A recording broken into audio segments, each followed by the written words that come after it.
first thing that I saw that I thought was interesting and questionable, I guess, at the exact same time, was that Kansas City Chiefs Tennessee Titans game. I'm going to lead off with the Chiefs versus Titans because what a wild game that was.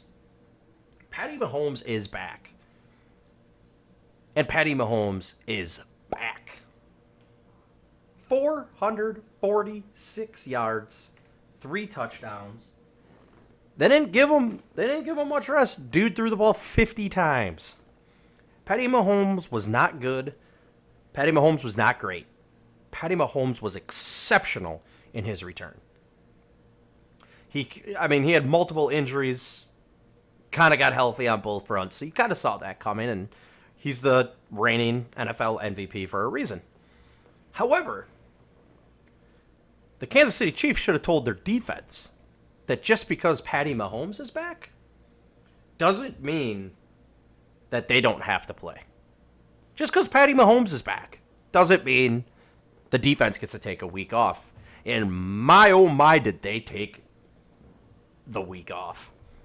Derrick Henry. Yes, that Derrick Henry. 188 yards. Including a monster 68-yard run. The Chiefs couldn't stop the Titans. At one point, the Kansas City Chiefs were 98.3 or 7. Excuse me, I'm not exactly sure the 2% chance to win that game in the fourth quarter. The Titans somehow knew the snap count on a game-tying field goal, and that wasn't even close to not being blocked. Just what a wild game to have the Titans come back from a less than 2% chance to win that game. So lost in the whole Patty Mahomes came back with a roar, was the fact that the Chiefs' defense might be worse than the defense was last year. And if that's the case, don't expect them to get to the AFC Championship game this year. Expect them to get knocked out in the first. Jameis Winston. I'm not going to lie. Tampa Bay is one of my favorite teams to watch on the NFL Sunday Ticket. Because Jameis Winston is such a wild card. He's so fun to watch. And we got the good and the bad in the exact same game from Jameis. He threw for 358 yards and a touchdown. Also turned the ball over a gajillion times again. Then went to a press conference and said, it's an ugly win, but it's a win. Well, it's an ugly win because you had an ugly game. You know what I mean? Like, Jameis is so fun to watch, though, because his Tampa Bay's games are always in the 50s. Their defense is atrocious, minus the Niner game. I don't know what the heck happened in that Niner game. That was just the Niners' defense is really good. I don't know why the Niners couldn't score on them. That was just kind of a weird game, but like, Jameis is just so fun to watch because at any given moment, Jameis can hit Mike Evans for a 70-yard touchdown, or he's going to throw a pick six. Literally at every moment, you can sit on your hands and be like, there's going to be a touchdown on every play. We just don't know if it's going to be Winston throwing a pick or if it's going to be Winston throwing a bomb. Like, he's got all the weapons anybody could want, and he still throws so many hitters. I love Jameis. I mean, he's not a good quarterback, and Tampa Bay is obviously going to move on from him, right? But man, it's Tampa Bay fun to watch. And man, it's Jameis fun to watch. And it's not always for the good. They're ugly games. We get that, but that's what makes it fun. On the flip side, what an absolutely atrocious loss for the Saints. Losses happen. Losses happen. Good teams don't lose by 17 to 1-win teams. I have no idea what happened. It happens any given Sunday. One of the worst defenses in the NFL held Drew Brees to 9 points. 9. It's the first time since the early 2000s the Saints have been held to single digits at the Dome. Drew Brees, 45 pass attempts in only 287 yards. That's a yikers for me. Are we going to start hearing Teddy chants in NOLA? Teddy, Teddy, Teddy, Teddy. You get another game like that, I wouldn't put it past it. I mean, you have Drew Brees. He ain't going anywhere. But you know how quick some fans can be. Another game like that, another pitiful game from Drew Brees, another 17-point loss to a terrible team. Those Teddy chants are coming out, baby. The Indianapolis Colts. This is for Slick as well. I know Slick's working. He's probably having a bad day at work because he's got to be working, you know, doing that usual stuff. But holy Brian Hoyer.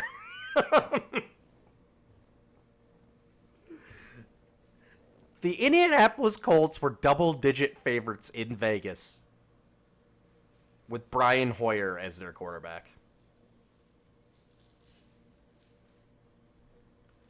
Brian Hoyer promptly went on the field. 18 of 39. 204 yards. And 3 interceptions. Against a team who's actively trying to lose games. Slick, you are correct. 11.5 was the point spread. That performance by Hoyer. I mean, there's nothing you can really do but laugh. Maybe not as a Colts fan. Adam Vinatieri's out there missing extra points again. Adam Vinatieri's he's had a rough year. Adam Vinatieri's had a rough year. But man, let me read off that again. 18 of 39, 204 yards, and 3 INTs against a team actively trying to lose games. Football started. Hashtag Niner Empire. Let's go. I get Hoyer is coming into, he's a backup quarterback, and not every backup quarterback's going to be good. But that stat line should never be had. And unfortunately for my Bears fans in here, that's a pretty accurate stat line for Trubisky on most weeks, except when they're playing a terrible defense like the Lions, and he throws 3 touchdowns, you know, that type of thing. If you ever bring him out again, if they ever bring him out again, we might as well let Vinatieri. You know what, Slick? Maybe Vinatieri could complete a pass because he certainly can't kick a ball through the field goal posts. Ooh, that was kind of harsh. My apologies. But yes, the Colts are in serious trouble without Brissett and T.Y. Hilton. But in my mind, like, if I'm the Cincinnati Bengals, the reason I don't bench Dalton, well, one, they're actively tanking, so they probably don't want a chance to win games, so they move on from Dalton. You keep Dalton, you get Chase Young.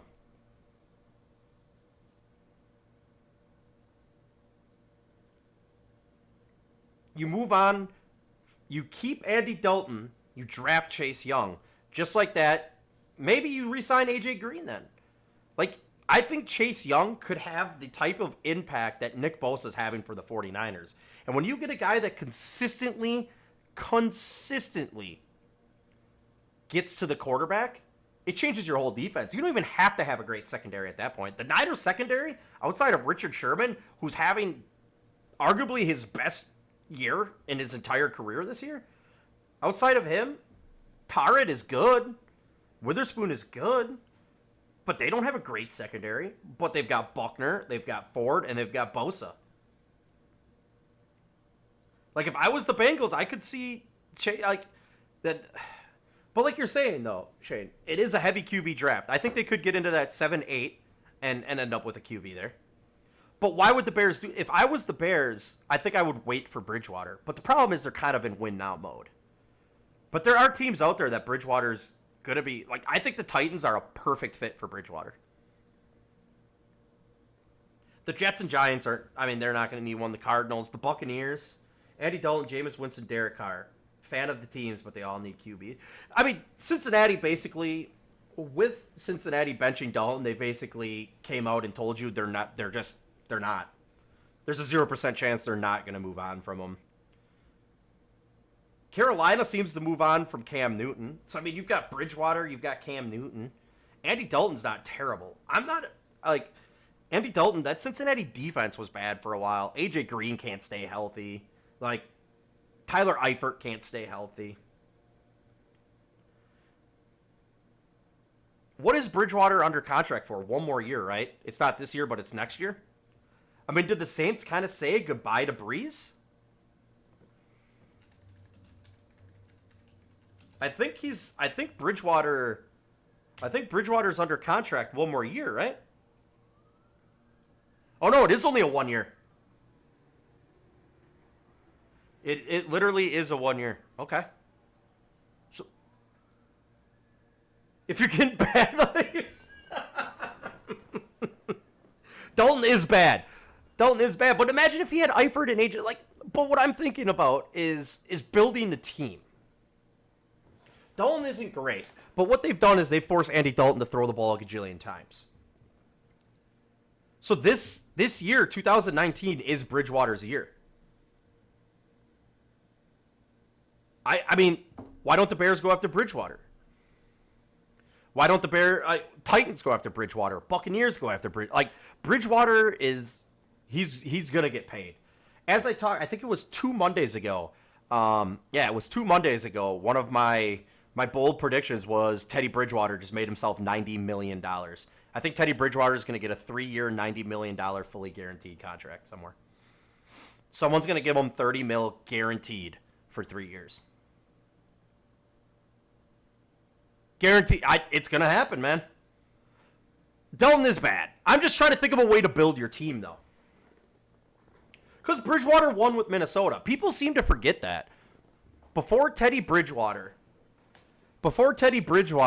got hurt for multiple years, Teddy Bridgewater won football games with Minnesota. Teddy Bridgewater is a very good QB. And what Teddy Bridgewater did with the Saints, I think guaranteed him 3 years, $90 million. Because that's the going rate for quarterbacks. That's how. If this was 5 years ago, he would have made himself $20 million. He would have made himself $60 million. But think about it. Dak Prescott is about to get paid $35 million a year.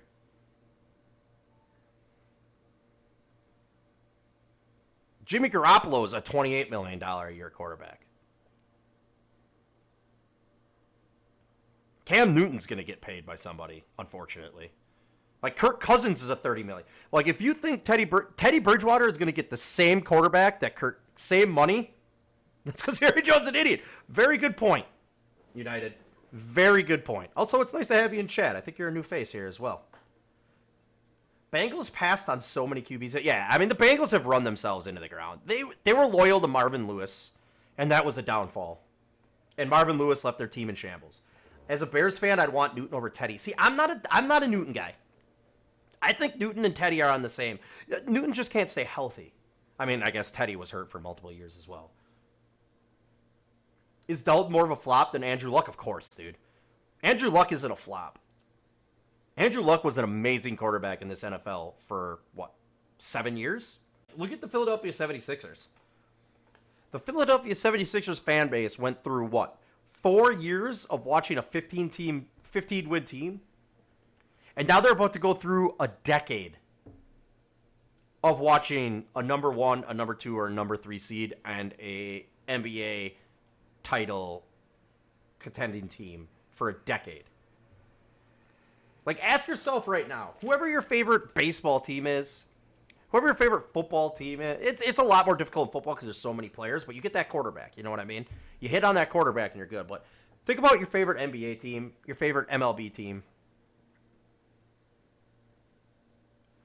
Would you, even your NFL team, would you sit through 4 years of absolutely atrocious teams for a decade of contention? You may not win a championship, but a decade of contention. That's what the 76ers did. You know how they did that? Actively tanking. It works. If you know how to draft